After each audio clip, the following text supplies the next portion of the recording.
నాకు క్యాన్సర్ అని తెలిసిన తర్వాత మా తల్లిగారు, మా తండ్రి గారు, మా సంఘ బిడ్డలు, మా బంధువులకే తెలిసింది మొదట. నాకు క్యాన్సర్ అని తెలీదు. నా తల్లిగారికి అందరూ ఇచ్చిన సలహా ఏంటో తెలుసా? "ఇంకయిపోయిందమ్మా, మీ అబ్బాయి బ్రతకడింక. ఆఖరి కోరికలు ఏమన్నా ఉంటే తీర్చేయమన్నారు." ఆ టైంలో నా పరిస్థితి ఎలా ఉందంటే, తిండికి కరువాసిపోయి ఉన్నాను. అప్పుడే భోజనం చేసి 3.5 నెలల పైనే అయిపోయింది. ఆ రోజు మీరే గనక నా దగ్గరికొచ్చి, "అయ్యా, నీ ఆఖరి కోరికేంటో చెప్పవా" అంటే, మిగిలిపోయిన ఎంగిలి మెతుకులైనా తీసుకొచ్చి నా చేతిలో పెట్టండయ్యా, కడుపు నిండా భోంచేస్తాను. నొప్పి తెలియకుండా విషమిచ్చి చంపేయమని బ్రతిమాలుకుంటాను.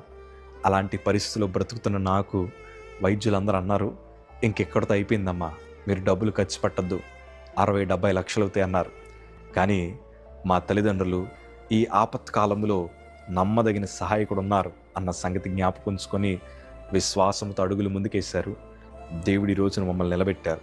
వాక్యం ఈ మాటను మీకు జ్ఞాపకం చేయడానికి ఇష్టపడుతున్నాను.